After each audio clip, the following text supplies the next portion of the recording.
apa yang harus dilakukan oleh tiga pemerintahan kabupaten dan satu kota ini. Yang pertama tentu kita harus sepakat bersama bahwa perlu untuk merancang dengan tepat isu-isu krusial yang harus dibicarakan bersama. Problem kita karena selama ini Palopo menyusun agenda pembangunannya sendiri, Luwu Timur juga begitu. Ya memang dalam administrasi kebijakan publik harusnya begitu. Tapi harapan kita bahwa tiga kabupaten satu kota ini bisa duduk bersama-sama untuk melihat isu-isu krusial apa yang harus didiskusikan terkait tentang masa depan Tanah Luwu ini. Nah, yang kedua, selain membincang soal isu-isu krusial ini, perlu untuk menyusun satu proposal pembangunan bersama. Nah, jadi apakah itu didorong oleh Kedatuan, apakah didorong oleh KKLR, atau membuat ruang yang lebih besar, membuka ruang sebesar-besarnya dalam bentuk diskusi-diskusi yang lebih partisipatif, sehingga kita menyusun satu proposal pembangunan yang disepakati secara bersama bahwa dalam jangka waktu 20 tahun, 30 tahun ini yang harus dilakukan, sehingga ada roadmap istilahnya. Jadi kalau misalnya Opu Datu terpilih menjadi anggota DPD, Ibu Ani Nurbani terpilih jadi anggota DPRD provinsi, mereka sudah punya role model apa yang harus dibicarakan dalam konteks kebijakan di levelnya tersebut.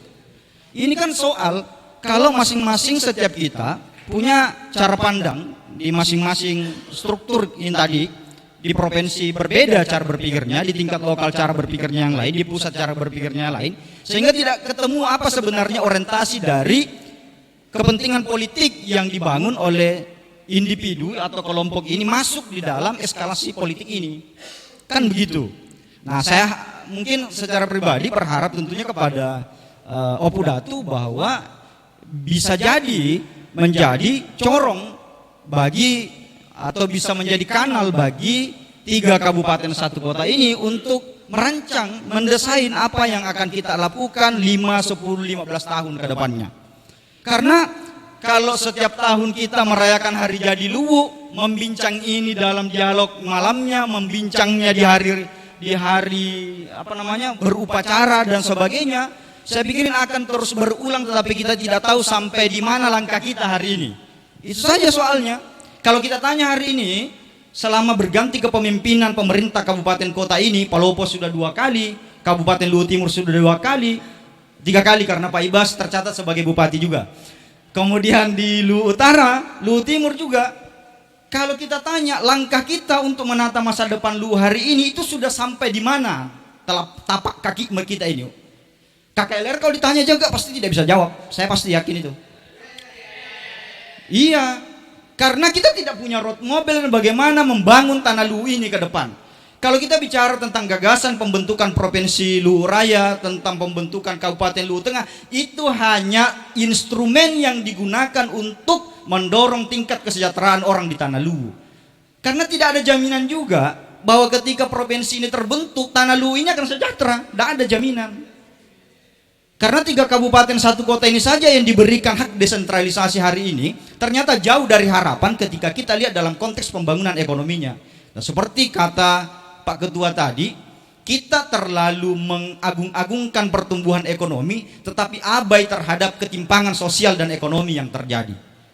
Ini yang soal, karena cara berpikir kita melihat angka-angka ini, tetapi di kondisi masyarakat kita ada persoalan kemiskinan, ada persoalan ketimpangan, ada persoalan pengangguran yang tidak selesai. Jadi akumulasi kekayaan itu hanya ada pada segelintir orang saja. Nah, saya pikir juga KKLR harus melihat ini, menjustifikasi ini dalam bentuk program.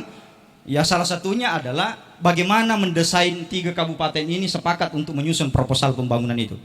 Yang terakhir adalah bagaimana setiap gagasan ini dinegosiasikan secara bersama. Dinegosiasikan maksud saya adalah bagaimana kekuatan politik kita yang kita bangun di Tanah Luwu ini itu memberi dampak kebijakan pada level provinsi dan nasional. Kan kita tidak bisa dihitung karena kita tidak punya negosiasi ulung terkait tentang roadmap kebijakan pembangunan. Apa yang harus didorong kepada pemerintah provinsi. Akhirnya rencana pembangunan strategis itu masing-masing didorong oleh kabupaten kota yang tidak terintegrasi. Yang satu mau bangun ini, yang satu mau bangun ini. Pada akhirnya semua mau bergerak ke sektor perdagangan, sektor pertaniannya ditinggalkan.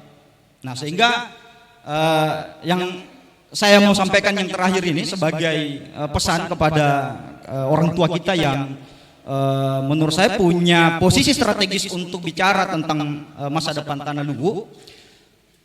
Harapan saya bagaimana supaya sektor pertanian ini menjadi industri yang menggunakan sumber daya mentah bernilai ekonomi tinggi. Jadi kalau kita tanya apa yang harus dilakukan oleh pemerintah kabupaten, sektor ekonomi harus menjadi lokomotif kegiatan ekonomi di Tanah Luwu ini dengan menggunakan adaptasi teknologi hari ini. Gitu. Masa kita kalah dari Vietnam? Kota Hanoi di sana 70% kebutuhan konsumsinya itu ditopang oleh sektor pertanian, padahal dia kota. Kemudian desa Chanchuen yang ada di Vietnam di sana, sekarang ini itu growth-nya, pertumbuhan PDRB-nya itu 10 kali lipat tumbuh dari sebelumnya. 10 tahun belakangan ini. Kenapa kita tidak bisa lakukan ini sementara kita bisa beradaptasi dengan kecanggihan teknologi hari ini? Nah, saya pikir itu juga tugas bagi teman-teman milenial dan Z, memberi sumbangsi saran, karena kadang juga ini jadi soal di pemerintahan kita. Generasi milenial dan Z ini tidak diberi ruang yang besar. Kenapa? Karena dianggap kurang makan garam katanya. Begitu. Sehingga ketika diberi pandangan dianggap sebagai sebuah kritik. Padahal itu solusinya. Demikian, bila itu Assalamualaikum warahmatullahi wabarakatuh.